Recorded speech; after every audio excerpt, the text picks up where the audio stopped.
Ars Akademika, Om Swastiastu, salam sejahtera bagi kita semua. Balik lagi di podcast Obesitas, obrolan seputar fakultas. Nah, kurang lebih selama 30 menit ke depan nih, saya selaku host, perkenalkan, nama saya Haura Rehana Nafisa.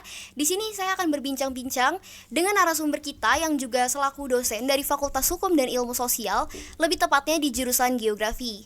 Sebelumnya, selamat datang Bapak di podcast kami. Di podcast Obesitas, obrolan seputar fakultas, yang dimana hari ini kita akan membahas mengenai apa aja sih perbandingan saat berkuliah di Fakultas Hukum dan Ilmu Sosial di Universitas Pendidikan Ganesha. Dan mungkin ada juga nih Pak perbandingan saat dulu dan juga di masa sekarang ya Pak ya. Dan juga di sini kita mau bagi-bagi info nih guys terkait beasiswa S2 atau S3 yang mungkin nantinya bisa diambil oleh para mahasiswa, atau mungkin bisa juga nih calon-calon mahasiswa dengerin podcast ini untuk cari tahu mengenai tips-tips dan mungkin apa aja sih hal-hal yang harus dipersiapkan terkait beasiswa dari S2 atau S3 tersebut. Nah, untuk itu tanpa perlu berlama-lama nih, di sini saya selaku host tentunya nggak sendirian saat menjalani podcast ini, dengan didampingi dosen dari Fakultas Hukum dan Ilmu Sosial dari Prodi atau jurusan Geografi. Selamat datang Bapak Igede Putu Eka Suryana, SPD MSc. Terima kasih Aura.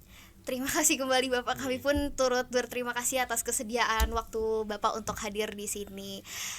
Mungkin nih Pak, saya agak penasaran, mungkin Bapak bisa ceritakan sedikit nih, gimana sih Pak latar belakang Bapak sebagai dosen di FHIS, dan sebelumnya kan Bapak pernah jadi mahasiswa di sini dan jadi alumni FHIS. Mungkin Bapak bisa ceritakan. Oke, jadi saya cerita ke belakang sedikit. Jadi saya dulu mahasiswa geografi pada tahun 2007. Kemudian menamatkan pendidikan di sini pada tahun 2011. Kemudian melanjutkan di Gajah Mada selama 2 sampai 2,5 tahun. Kemudian kerja di universitas swasta, yaitu sekarang namanya Instiki.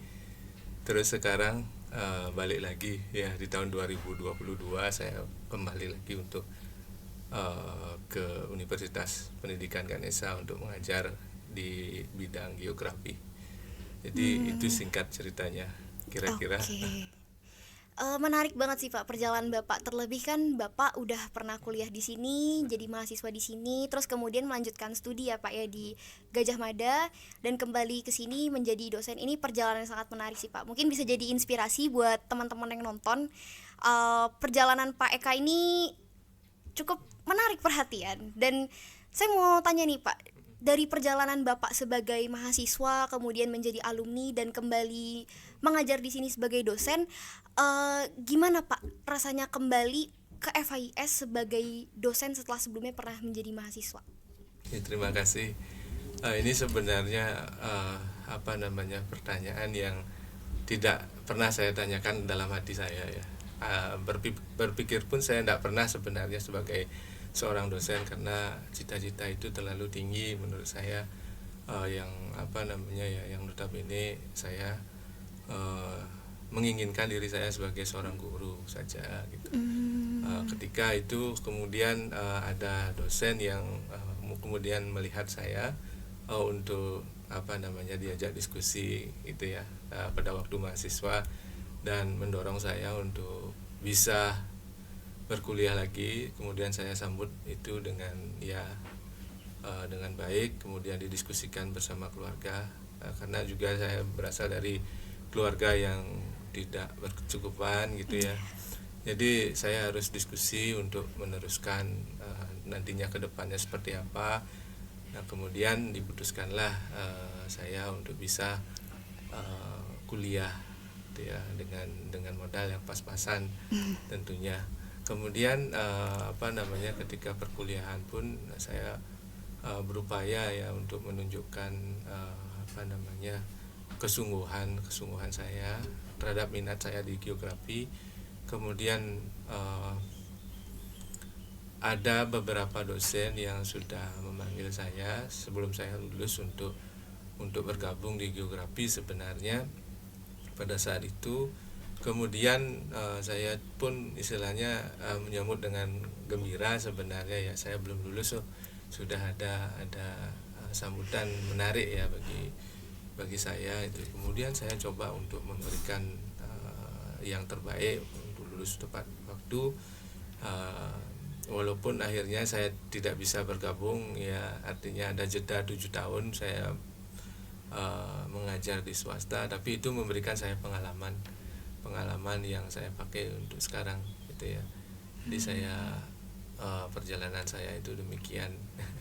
Mungkin ada liku-liku sedikit, tidak selalu apa yang kita inginkan itu bisa sama persis dengan apa yang kita jadikan sebagai tujuan. Kadang-kadang ada lika-likunya gitu.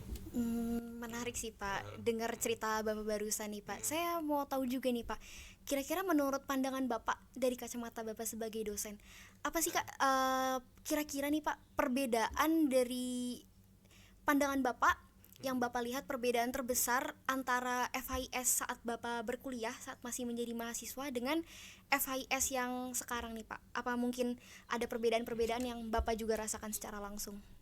FHIS dulu disebut FIS ya, sekarang sudah bertransformasi menjadi FHIS. Jadi ini saya pikir bentuk yang lebih baik ya, bentuk yang lebih variatif, formasinya yang lebih variatif di sini, dan pun di dalamnya strukturnya lebih kompleks sebenarnya. Saya memandangnya artinya kalau dari sisi saya formal ya, tentu ada banyak perbedaan, apalagi saya sebagai mahasiswa saat saya memandang FIS dari kacamata saya sebagai seorang mahasiswa, tentu tidak banyak yang saya ketahui tentang FIS sebenarnya. Hanya saja artinya yang tercermin pada saat itu adalah yang saya hadapi, situasi di kelas dan cuplikan-cuplikan yang ada di luar kelas beberapa tentang FIS. Tapi secara layanan itu sangat dari dulu sebenarnya tidak begitu jauh berubah ya. Saya pikir performanya masih gitu ya. Namun sekarang saya menjadi pengajar atau pendidik di FIS, tentu saya punya lebih horizon yang lebih jauh, lebih luas, karena saya berada di dalam manajemen. Jadi tahu sekarang jadi seperti apa sih istilahnya situasi internal atau interior daripada FIS, kurang lebihnya tahu. Jadi ada kendala-kendala yang dulu sebagai mahasiswa mungkin saya kok bisa begini, dan sekarang saya memahami itu bahwa tidak semua hal ya kita bisa selesaikan secara instan di dalam manajemen. Tentu itu membutuhkan proses-proses. Nah itu yang lebih memberikan saya kedewasaan untuk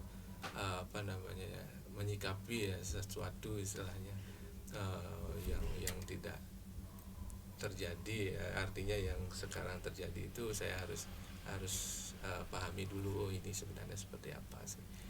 Kalau secara ini ya, sudut pandang saya itu tentu sangat berbeda ya dari FIS awal ya sebagai mahasiswa sampai sekarang, itu beda sekali, sudah semakin maju. Mungkin nih Pak, Bapak bisa ceritain sedikit nih Pak perubahan dari periode pengajaran saat dulu Bapak masih menjadi mahasiswa di FIS dengan sekarang nih posisinya kan Bapak sudah jadi dosen. Menurut Bapak ada nggak dari perbedaan dari segi metode pengajaran di FIS? Tentang metode pengajaran tentu berbeda ya, berbeda dari dulu hingga sekarang itu saya pikir sangat berbeda jauh, baik itu dari media, metode, model yang digunakan oleh dosen itu sangat berbeda. Saya pikir saya dulu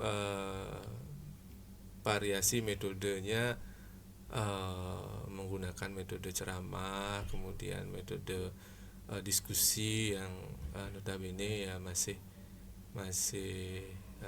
konvensional, dan medianya juga pun istilahnya ya hanya beberapa ya, dosen yang menggunakan media yang ini ya, yang berupa PowerPoint. Kemudian kalau sekarang itu sudah bervariasi, ada menggunakan model project based learning. Kemudian di samping itu juga pakai studi case learning, itu akan memberikan pilihan metode-metode yang dipilih oleh dosen, tidak hanya student center, tidak hanya teacher center, tapi lebih mengedepankan student center. Jadi siswa yang lebih aktif untuk bisa menggali pengetahuan dan di dalamnya ada learning by doing sih menurut saya. Wow, ini menarik sih Pak. Nah, ngomong-ngomong masalah pengajaran nih Pak, kan dari pandangan Bapak sebagai dosen, menurut Bapak ada nggak sih Pak perbedaan antara interaksi dosen dan mahasiswa mungkin pada saat zaman Bapak dulu, interaksi antara mahasiswa dan dosen seperti apa, dan mungkin sekarang Bapak sebagai dosen, apakah ada perbedaan Pak antara interaksi dari dosen dan mahasiswa itu sendiri Pak? Oke, terima kasih. Jadi menurut saya ya, kalau saya pribadi mungkin tidak banyak artinya berpikir seperti saya. Saya itu menganggap dosen itu adalah perwujudan atau manifestasi dari sang kuasa ya, yang itu sang yang widi. Itu yang namanya guru pengajian namanya, artinya Tuhan yang memberikan guru itu tugas gitu ya, untuk membimbing kita dan mengentaskan kita dari kebodohan gitu ya. Kemudian dengan itu interaksi saya dengan dosen itu adalah sifatnya apa ya, saya menjadi patuh, saya menjadi taat, apapun kata-kata dosen itu saya pahami, tidak berupaya untuk dengarkan gitu ya. Itu sangat-sangat ini ya, artinya mungkin berkesan bagi saya, bagi kehidupan saya. Tapi di apa namanya, di dalam lingkungan kami pun istilahnya mungkin sejenis ya, artinya hubungan dosen dan mahasiswa itu seperti ayah dengan anak itu ya, ayah dengan anak, orang tua dengan anak gitu ya, yang artinya orang tua ini bertugas membimbing. Tapi sekarang beda istilahnya, mahasiswa itu lebih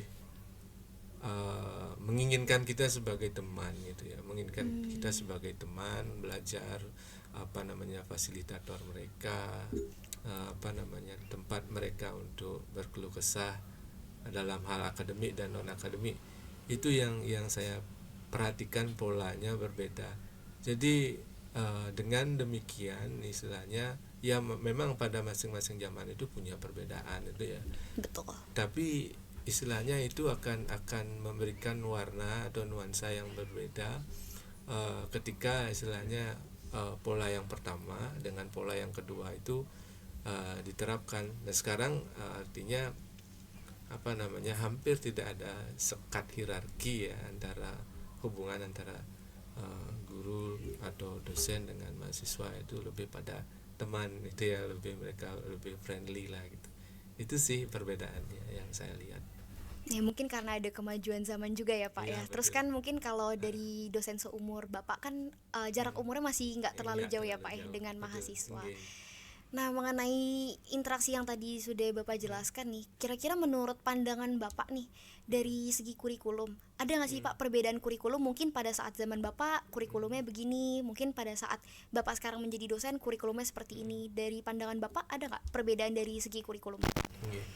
Kalau dari segi kurikulum itu mungkin sekarang sudah lebih ini ya, apalagi sekarang kita ada yang namanya revitalisasi kurikulum.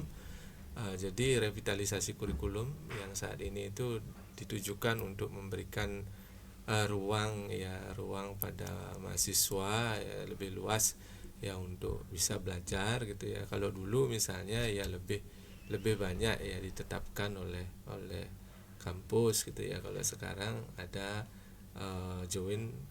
ada muatan kurikulum merdeka yang memberikan keleluasaan bagi mahasiswa untuk berkreasi ya dalam beberapa SKS. Itu sih lebih fleksibel ya dengan kebutuhan mahasiswa saat sekarang. Kalau zaman dahulu, zaman Pak Eka ya, Pak Eka itu kurikulumnya fix gitu ya, fix. Kalau sekarang sudah fleksibel, jadi bisa kita sesuaikan dengan apa namanya kebutuhan yang kita perlukan ya untuk nanti siap di dunia kerja. Itu sih lebih bagus ini ya, lebih bagus dan lebih majunya kurikulum, dan kita upayakan selalu membuat kurikulum, karena kurikulum itu adalah perangkat tools ya, kita buat secanggih mungkin, seramping mungkin, senyaman mungkin untuk mahasiswa, dan itu saya pikir mungkin ya kita di 2024 ini peroleh itu sih. Berarti kalau di kurikulum sekarang mungkin lebih bebas untuk berekspresi ya Pak ya. Iya, betul. Lebih banyak untuk mengasah skill di luar perkuliahan ya Pak ya. Benar. Itu juga ada beberapa mata kuliah lintas prodi yang memungkinkan dipilih oleh mahasiswa, yang di sana ada banyak literasi yang mendukung mahasiswa itu jadi lebih cakap ya nantinya, lebih mendukung soft skill mereka, di samping hard skill mereka itu yang kemampuan akademik maupun non akademiknya jadi utuh ya, diperoleh. Jadi seperti itu yang saya tangkap sih untuk perbedaan kurikulumnya. Nah tadi kan Bapak jelasin nih tentang perbedaan di zaman Bapak kan mungkin belum ada kurikulum merdeka dan program-program untuk mengasah soft skill nih Pak. Pasti kan beda dengan zaman Bapak dan di zaman sekarang. Nah berarti secara signifikan nih Pak, apa sih Pak tantangan untuk mahasiswa FIS mungkin pada di zaman sekarang ya, saat Bapak sudah menjadi dosen, dari penilaian Bapak sama pada saat zaman Bapak dulu nih saat masih menjadi mahasiswa di FIS? Oke, jadi mengenai tantangan mahasiswa itu sebenarnya sama ya, sama sebenarnya, dari zaman ke zaman itu sama tantangannya. Jadi tantangannya itu sebenarnya diri kita sendiri, tantangannya tidak berasal dari jauh-jauh ya, tidak berasal dari luar. Kita berpikir bahwa kita memiliki gedung yang luas, gedung yang megah, kemudian perangkat yang canggih untuk mendukung fasilitas belajar. Dibandingkan yang dulu, apa ya perbedaannya? Saya lihat sama saja. Yang jelas itu adalah tantangannya diri kita sendiri, semangat akademik, untuk membangkitkan semangat akademik, kemudian mengobarkan semacam apa ya, nuansa akademik di dalam diri kita itu ya, yang menganggap bahwa istilahnya apa yang kita warisi dalam ilmu pengetahuan itu adalah wajib kita lanjutkan. Itu yang ini ya, yang saya pikir itu yang perlu diinikan sih, dijadikan sebagai tantangan. Karena apa? Karena kita adalah salah satu yang menerima tanggung jawab untuk meneruskan ilmu pengetahuan itu sih, menurut saya di zaman ini kitalah yang menerima tanggung jawab untuk mengembangkan ilmu itu. Tapi apa yang kita lakukan sekarang itu yang jadi tantangannya kan, itu challenge untuk kita semua, itu yang harus kita jawab sih. Itu yang saya pikir jadi tantangan, bukan daripada istilahnya semacam perkembangan teknologi ke arah negatif dan lain sebagainya. Itu tantangan yang apa namanya ya, semu ya. Tapi tantangan yang sebenarnya adalah kita men-challenge diri kita sih untuk lebih kembali ya, bukannya lebih meningkatkan, tapi kembali kepada track kita, yaitu melanjutkan pengembangan daripada iptek itu sendiri. Itu sih menurut saya. Menarik sih Pak, apalagi kan di zaman modern ini tentu banyak ya Pak ya tantangan-tantangan, baik dari segi mahasiswanya, dari dosennya, atau mungkin dari segi pengajaran di kelas nih Pak. Nah kira-kira nih Pak, menurut Bapak apa sih Pak kira-kira hal-hal yang mungkin harus ditingkatin untuk FIS ke depannya, dalam segi apapun sih Pak, mungkin dari segi pengajarannya, dari segi fasilitasnya, atau mungkin hal-hal lain dari pandangan Bapak nih sebagai dosen. Oke, jadi untuk peningkatan ya, saya sebenarnya lebih pada bagaimana kita membangun nuansa akademik ya. Selain kita membangun fisik daripada sebuah institusi, jadi nuansa akademik yaitu jiwa daripada apa namanya, atau kekuatan daripada institusi pendidikan itu adalah di nuansa akademik itu. Yang Pak Eka pikir yang paling mungkin itu adalah dari perpustakaannya gitu. Dan perpustakaannya itu yang sekarang ada bisa lihat kondisinya. Kalau saya pikir dari perpustakaan kita bisa mulai Nah, itu yang jantungnya itu ya, artinya daripada nuansa akademik itu adalah berada di perpustakaan. Bagaimana kita memanfaatkan itu, membangkitkan itu, kemudian menjiwai semua sisi dari Tridharma itu, baik itu pengajaran ya, bagaimana perpustakaan itu baik secara online maupun offline bisa menjiwai semua kegiatan yang kita lakukan gitu ya. Dan itu akan menjadi habit kita yaitu tergantung pada buku, tergantung pada pandangan-pandangan orang lain istilahnya, untuk kita bisa melihat lebih holistik ya masalah-masalah yang kita hadapi. Itu mungkin barangkali yang bisa ya dari perpustakaan, yang merupakan jantung daripada kegiatan akademik, itu bisa memompa istilahnya semangat daripada insan-insan akademik di Sivitas Akademika ini untuk terus menuju semangat untuk mengobarkan yang tadi saya jelaskan sebelumnya, bahwa kita adalah generasi yang menerima tanggung jawab untuk mengembangkan IPTEK itu sendiri. Itu Betul sih. betul. Terima kasih. Menarik sih Pak. Terlebih kan tadi kita sebenarnya udah bahas tentang program-program kurikulum yang ada di luar kampus ya Pak, yang mendukung soft skill seperti kegiatan PMM, MBSI, dan mungkin kegiatan-kegiatan lainnya yang secara tidak langsung tentunya akan memberikan dampak ya Pak ya bagi mahasiswa untuk nanti bekerja di dunia luar atau mungkin pada saat perkuliahan itu sendiri ya Pak.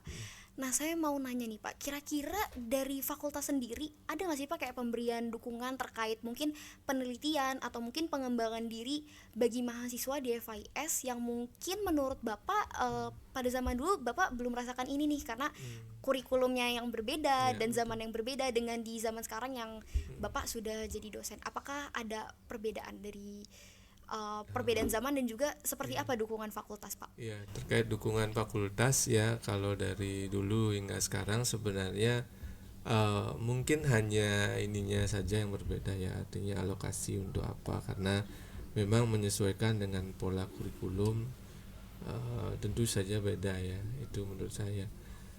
Kalau saya pikir kampus sudah berupaya, fakultas sudah berupaya semaksimal mungkin untuk mahasiswa, untuk mendanai mungkin lomba-lomba itu ya, mendanai lomba-lomba yang diikuti oleh mahasiswa. Kemudian yang terakhir yang saya dengarkan adalah membiayai konferensi itu ya, konferensi untuk kegiatan-kegiatan ilmiah untuk mewadahi mahasiswa itu untuk menulis lebih baik di taraf internasional itu ya. Jadi fakultas itu punya konferensi tingkat internasional yang cukup bagus untuk mewadahi mahasiswa bisa berkreasi ya, jadi lebih serius dengan ranah yang internasional, tentunya memberikan kesempatan mahasiswa yang lebih luas untuk bisa mengembangkan diri. Jadi saya pikir itu jadi sebuah jawaban ya, bahwa fakultas mewadahi aktivitas akademik mahasiswa, baik itu dalam perlombaan, kompetisi maupun pengembangan diri untuk membuat karya tulis. Kemudian di samping itu saya pikir kalau terkait dengan magang ataupun mahasiswa yang belajar di luar kampus dan lain sebagainya, untuk itu kampus sebelumnya telah mewadahi kegiatan-kegiatan itu dengan melaksanakan ekivalensi beberapa mata kuliah yang bisa berkaitan ya dengan mata kuliah yang diambil di sekolah tujuan itu ya. Mereka pikir ini, mereka merasakan ini cukup ini ya, cukup bagus. Juga beberapa beasiswa yang mungkin dari internal juga mereka pikir pernah sepintas mereka dengar itu ya di pengumuman itu barangkali dari mereka. Dari penjelasan Bapak tadi cukup menjawab sih Pak. Terlebih kan tadi Bapak jelasin tentang program-program ya Pak yang Betul. bisa diikuti oleh mahasiswa dan Nah, mungkin pengembangan diri yang bisa dilakukan mahasiswa ya. dan tentunya mendapat dukungan dari fakultas ya Pak, baik dari segi biaya maupun dukungan semangat ya Pak. Nah, kira-kira nih Pak, dari fakultas sendiri ada nggak sih Pak program-program atau inisiatif yang mungkin jadi gebrakan baru nih Pak di FIS yang menurut Bapak ini sangat bermanfaat banget bagi mahasiswa? Kalau gebrakan apa namanya yang saya pikirkan adalah bagaimana FIS itu sebenarnya mewadahi daripada semua bakat itu ya, semua bakat mahasiswa. Jadi kemarin itu sudah dilakukan semacam ini ya, bakat-bakat mahasiswa itu diwadahi dalam bidang-bidang itu ya. Kemudian dari bidang-bidang itu dicarikan pembimbing gitu ya, baik itu bagian bidang yang berurusan dengan kesenian, bidang yang berurusan dengan akademik itu ya, ataupun non akademik lainnya itu ya.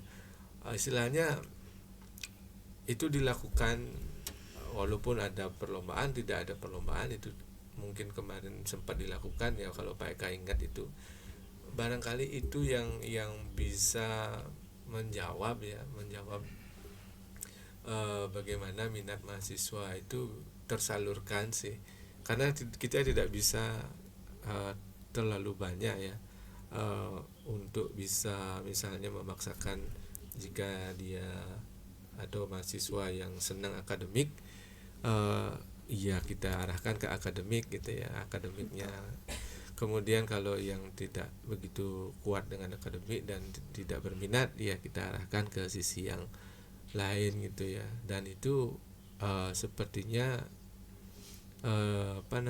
diwadahi dalam event-event sebenarnya, untuk kemudian di dalam internal universitas dilombakan seperti itu untuk bisa mengasah percaya diri dari mahasiswa dan sebagainya. Itu mungkin itu yang sempat Pak Eka lihat ya di lapangan tentang mahasiswa. Wow, tentunya sangat membantu mahasiswa sekali ya Pak. Terlebih kan udah dapat dukungan dari fakultas, terus juga udah difasilitasi dengan adanya dosen pembimbing. Tentunya semoga ya Pak, diharapannya mahasiswa mungkin lebih tertarik ya untuk mengeksplor dirinya untuk mencoba berbagai hal. Betul. Nah, saya mau tahu juga nih Pak, kan kebetulan saya masih jadi mahasiswa ya Pak di FIS. Bapak mungkin bisa ngasih sedikit info-info nih Pak terkait beasiswa S2 atau S3, mungkin untuk mahasiswa FIS yang ingin melanjutkan studinya. Terlebih mungkin saya juga bisa jadi untuk melanjutkan S2 atau S3 di sini. Mungkin Bapak bisa kasih sedikit informasi terkait beasiswa S2 atau S3. Terima kasih. Terkait beasiswa, jika adik-adik menginginkan melanjutkan perkuliahan ke jenjang yang lebih tinggi, itu mungkin bagus sekali ya menurut saya, karena pendidikan itu saya pikir adalah bukan tentang seberapa level atau tingkatan yang kita lalui, tapi tentang bagaimana semangat kita untuk melanjutkan atau memberikan komitmen bagi diri kita untuk terus untuk meningkatkan diri. Jadi yang dilawan itu diri kita sendiri. Untuk tools yang bisa membantu ya dalam wujud beasiswa ya, sebenarnya ada banyak sekali yang bisa jadi pilihan gitu ya, yang jadi pilihan misalnya dari LPDP itu ya, bagi yang senang keluar negeri juga memungkinkan sekali itu ya LPDP. Kemudian di dalam negeri juga diwadahi oleh LPDP. Itu ada banyak sekali skema-skema yang dipilih, baik itu yang sifatnya parsial maupun sifatnya penuh ya. Itu yang penuh maupun yang parsial. Juga ada yang dari Kemdikbud itu bisa juga dipilih skemanya. Adik-adik juga bisa menggunakan skema itu. Tidak hanya dosen, barangkali yang difasilitasi juga mahasiswa itu ya, bisa difasilitasi untuk bisa mendapatkan beasiswa. Juga ada beasiswa dari dalam juga, mungkin di universitas ini mungkin buka juga beasiswa ya, karena S2 di Undiksa juga ada ya, juga tersedia, baik itu yang pendidikan maupun non pendidikan juga ada di sini. Nah itu akan memberikan kepercayaan yang lebih bagus jika adik-adik bisa berkuliah di sini. Pun adik-adik kuliah di luar itu akan memberikan citra daripada kampus itu akan lebih lebih tinggi ya ininya.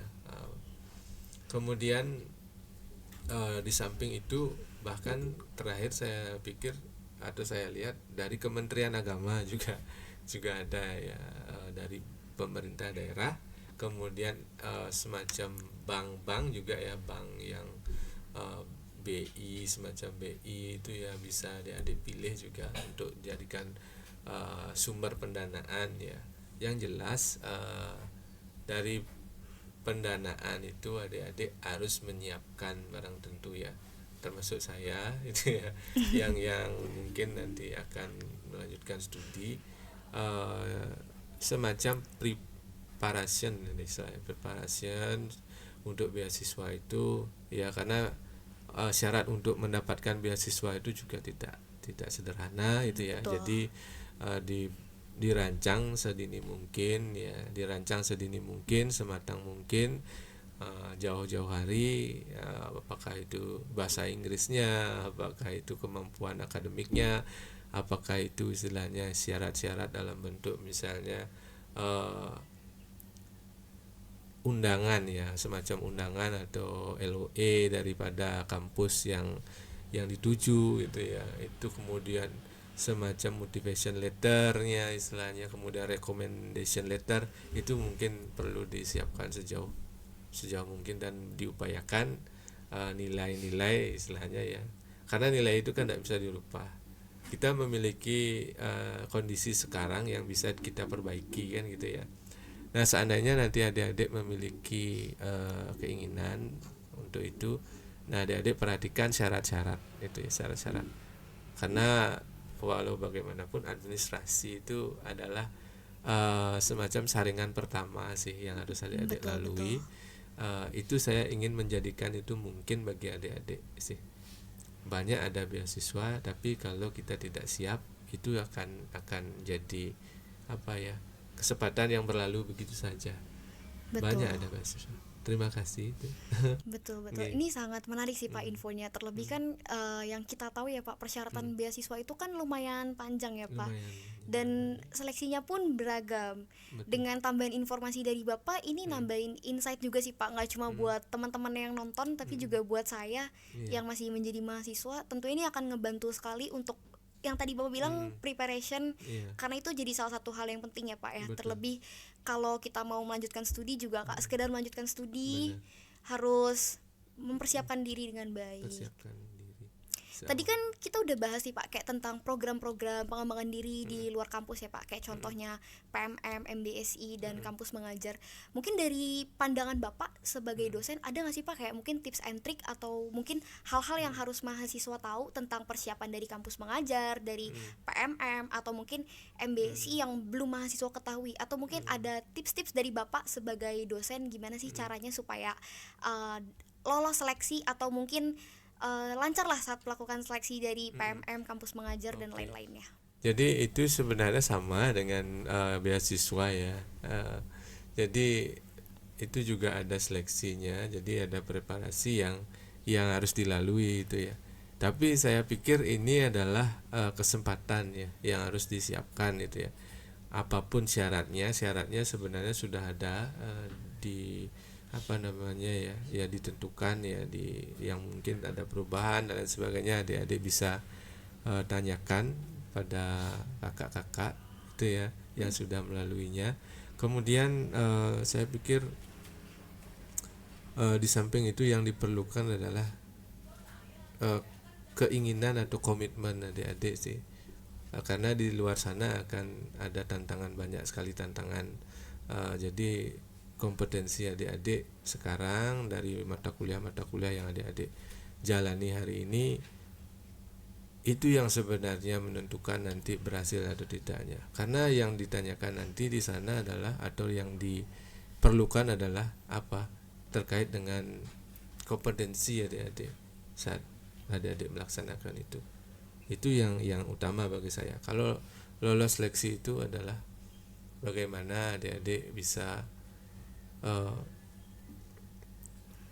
mempersiapkan pada waktu itu saja, tapi menjalaninya yang Pak Eka pikir lebih ini sih, perlu preparasi. Dan Yang tentunya pasti lebih sulit ya Pak ya. betul betul. Ha-ha. Iya. Nah kan karena Bapak basicnya kan dari jurusan geografi ya Pak, dan Mm-mm. jadi dosen di jurusan Benar. geografi. Menurut saya nih Pak, masih banyak nih Pak orang-orang yang awam, terutama Mm-mm. mungkin calon-calon mahasiswa yang masih galau untuk memilih jurusan, atau Mm-mm. mungkin mau masuk geografi tapi masih belum tahu nih Pak Mm-mm. terkait seperti apa jurusan geografi, bagaimana lingkup kerjanya, prospek kerjanya, Mm-mm. atau mungkin instansi-instansi terkait baik dari pemerintah maupun swasta. Mungkin Bapak sebagai Mm-mm. dosen geografi sendiri bisa menjelaskan nih Pak, kira-kira apa aja sih lingkup pekerjaan dari jurusan geografi dan instansi-instansi terkaitnya. Oke, jadi mungkin tidak banyak orang yang tahu ilmu geografi itu seperti apa ya. Artinya masih dipertanyakan di halayak, ini geografi ini bahas tentang apa gitu ya. Dan jadi masih ilmu yang belum populer gitu ya Betul. di halayak kita. Namun kalau adik berpikir istilahnya mungkin yang belum mengetahui, berpikir itu geografi adalah ilmu yang suplemen, itu tidak benar gitu ya. Jadi geografi juga memiliki peranan ya, peranan yang saya pikir itu lumayan substansial ya bagi banyak bidang dalam dalam juga membangun pilar-pilar ilmu pengetahuan dan teknologi kita. Jadi saya pikir saya ingin mengenalkan beberapa hal ya terkait geografi, di samping sebenarnya saya mengenalkan prodi geografi itu sendiri atau jurusan geografi itu sendiri, yaitu ilmu yang diperlukan oleh banyak banyak kegiatan sebenarnya ya, yang vital sekali, yang sangat vital. Yang pikir banyak hal yang tergantung istilahnya dari hasil analisa dari geografi itu sendiri. Bahkan istilahnya bagaimana bencana itu terjadi, bagaimana kita bisa memitigasi sebuah bencana, itu ya adalah kemudian menjadi bagian yang dipelajari oleh geografi. Kemudian terkait dengan sebenarnya kita bisa menggambarkan tempat hidup kita ya secara lebih baik, untuk kita bisa mengenali di mana kita berada dan sejauh mana dia telah berubah atau lingkungan kita telah berubah. Itu akan bisa menjawab pertanyaan ya masa depan ya mungkin ya. Ini akan dibawa kemana semua ini gitu ya. Tapi yang sulit dijawab kan itu ya, mungkin Betul. jadi part yang ini untuk menjawab itu, artinya bagian yang bisa untuk menjawab pertanyaan besar itu. Geografi menjadi salah satu kayak puzzle yang bisa mungkin menjadi bagian dari bagian bisa menjawab itu. Kemudian jurusan geografi ya, kalau mereka pikir ini memiliki semacam peluang yang cukup bagus, tapi tidak banyak orang yang meliriknya. Itu yang mungkin ya ya saya bukan sayangkan, tapi mereka pikir ini belum mendapat semacam sosialisasi itu ya, ataupun istilahnya semacam rekognisi daripada instansi-instansi atau dari pemerintah terkait dengan bagaimana sih urgensinya kita mempelajari geografi. Jadi saya pikir pemerintah ya maupun instansi yang memerlukan ini harusnya menggarisbawahi seberapa urgent daripada geografi itu sendiri untuk diperkenalkan. Karena apa? Karena situasi-situasi yang penting atau momen-momen yang penting, baik itu pembangunan, baik itu kebencanaan, baik itu istilahnya perencanaan, dan semuanya hampir masuk dari semua sendi, karena geografi itu bersifat multidisipliner itu ya. Jadi banyak disiplin yang ada di sana yang dipelajari, dan geografi mengandung itu semua. Itu kemudian herannya tidak ada yang dan jarang yang tertarik dengan ilmu seperti ini sih. Itu yang mungkin untuk situasi di Bali ya, di Bali, Iya, betul. di Bali. Mungkin seperti itu yang kalau di Jawa dan di luar mungkin sudah ada ini ya, maksudnya ketertarikan kemudian minat tentu banyak sudah, tapi untuk di Bali mungkin belum begitu banyak itu sih.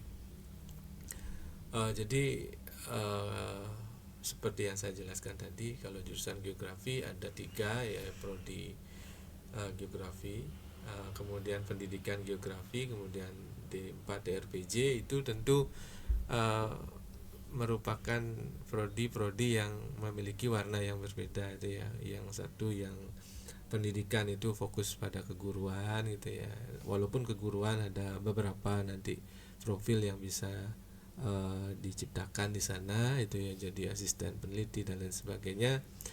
Kalau geografi murni ini yang baru ya, jadi ini akan bisa menjawab ya yang tadi yang saya jadikan sebagai highlight tadi. Jadi instansi-instansi maupun dari badan pemerintahan mungkin akan terbantu dengan keberadaan daripada analis-analis yang profesional gitu ya, untuk membantu pekerjaan di bidang perencanaan, kemudian pelaksanaan, evaluasi pembangunan gitu ya, ataupun kebencanaan-kebencanaan yang terjadi di lingkungan sekitar kita. Kemudian D4 RPJ khusus terkait dengan keteknikannya itu ya, geografi teknik. Jadi jika tertarik mempelajari tools istilahnya untuk bagaimana menggambarkan ruang hidup kita lebih baik istilahnya ya dalam kajian geografi, maka D4 RPJ akan menyajikan banyak sekali kemajuan-kemajuan teknologi untuk bisa membantu untuk memvisualisasikan situasi keruangannya itu ya, tentu juga di bawah naungan geografi ya, dengan pendekatan yang geografi miliki. Itu yang mereka pikir jadi sesuatu yang menarik ya, artinya menurut kacamata atau pandangan mereka. Terima kasih. Tapi saya setuju sih dengan pendapat Bapak, apalagi kan geografi sebagai ilmu multidisiplin ya Pak, yang mempelajari banyak hal juga di dalamnya. Karena sejauh yang saya tahu, kebanyakan orang-orang ketika bilang jurusan geografi itu cuma taunya mempelajari tentang gempa, tentang peta, dan mungkin tentang bencana-bencana alam terkait kegeografian. Nah, mungkin dengan adanya penjelasan dari Pak Eka selaku narasumber bisa membantu nih bagi para calon mahasiswa yang mungkin masih bingung atau mungkin masih mau cari tahu nih tentang jurusan geografi, apa aja yang dipelajari, gimana prospek kerjanya, dan seperti apa nanti lingkup dari instansi-instansi terkaitnya. Nah, dari obrolan panjang kita tadi nih Pak, kira-kira ada nggak sih Pak atau sekilas pesan atau mungkin harapan Bapak untuk FHIS ke depannya dan juga untuk mahasiswa FHIS ke depannya Pak? Harapan saya tentunya sebagai teman, sebagai orang tua itu ya, sebagai bagian juga dari FIS, tentunya saya memiliki banyak harapan sebenarnya. Tapi harapan itu akan menjadi nyata kalau kita bergandengan tangan bersama-sama itu ya. Saya berharap kita bersama di FIS gitu ya, dengan ilmu latar belakang keilmuan yang berbeda-beda tentunya, kita bisa bergandengan tangan untuk berkolaborasi di dalam sebuah institusi lembaga, dalam kolaborasi keilmuan, dalam entah itu perkuliahan, entah itu penelitian, entah itu pengabdian, untuk bisa memperkenalkan pada masyarakat, untuk lebih ramah pada masyarakat itu ya, menterjadikan itu pada masyarakat semua yang kita dalami di institusi ini, supaya bisa kita implementasikan di masyarakat. Jadi produk-produk berupa baik itu pembelajaran, baik itu penelitian maupun pengabdian, itu saya berharap itu mahasiswa lebih banyak melakukan itu, dan tidak hanya mahasiswa ya, sivitas dari akademika itu sendiri melaksanakan itu lebih banyak ke masyarakat implementasinya.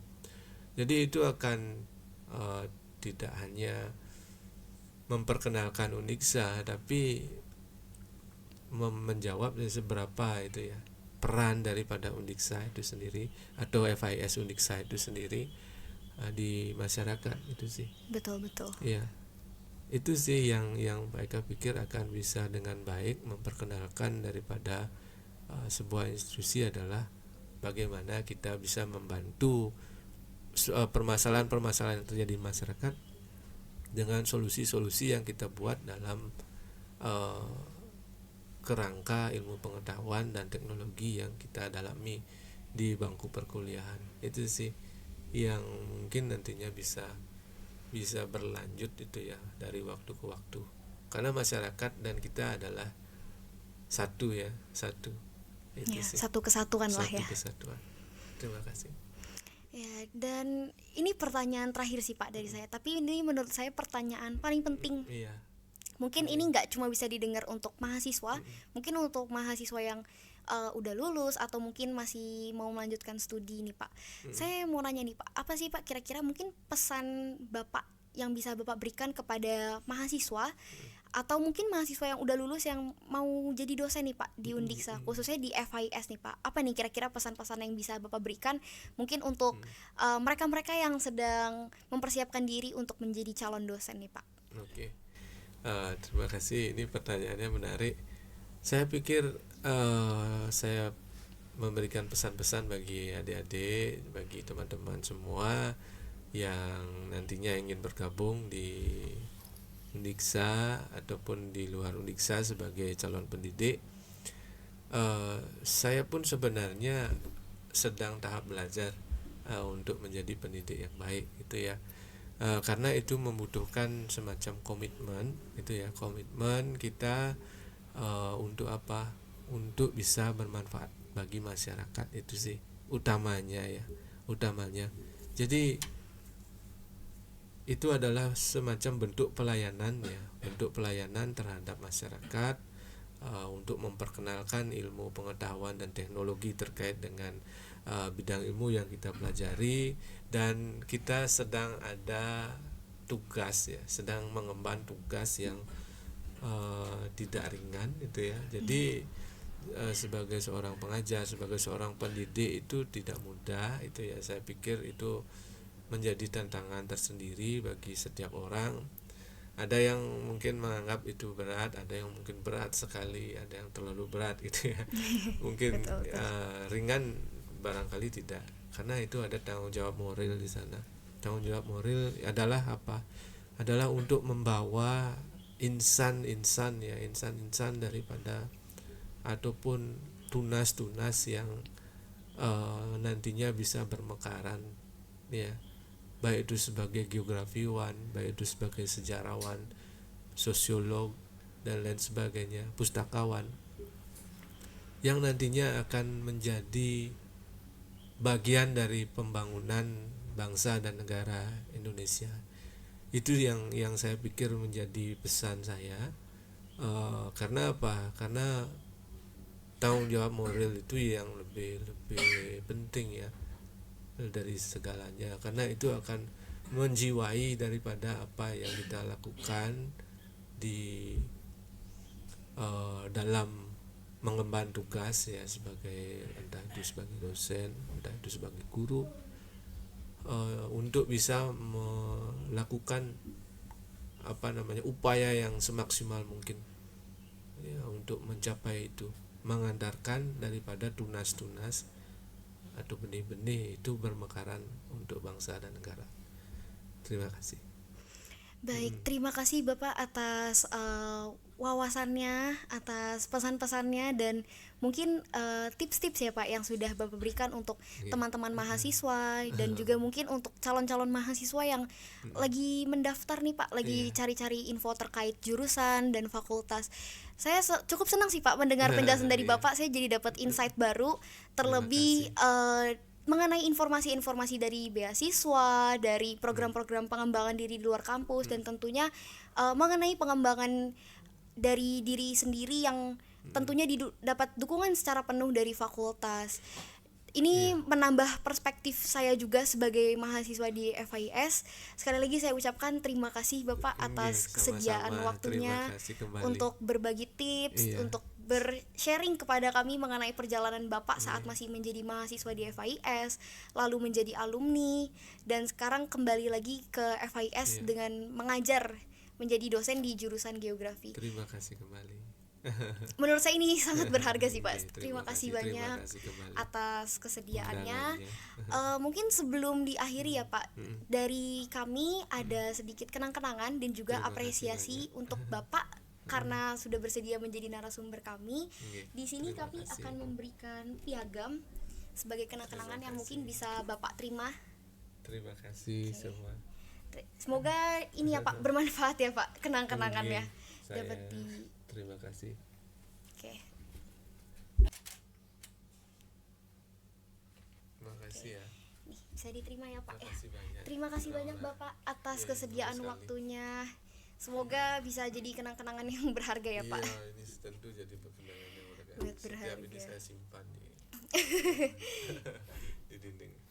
Terima kasih banyak. Terima kasih banyak Bapak. Nah, nggak terasa nih sobat obesitas, ngobrol-ngobrolnya udah selesai nih sesi ngobrolnya. Sebelumnya saya ingin mengucapkan terima kasih kepada Bapak telah bersedia untuk meluangkan waktu dan turut hadir di podcast kami. Terima kasih banyak kepada sobat-sobat obesitas yang udah nonton. Semoga apa yang menjadi perbincangan kami hari ini nantinya akan memberikan manfaat bagi mahasiswa dan mungkin juga calon-calon mahasiswa di luar sana yang sedang mencari jurusan. Jadi sekian dari kami, mohon maaf apabila ada salah-salah kata dan kekurangan. Akhir kata saya tutup dengan Parama Santi, Om Santi Santi Santi Om. Salam sejahtera untuk kita semua, selamat sore dan salam harmoni. Salam.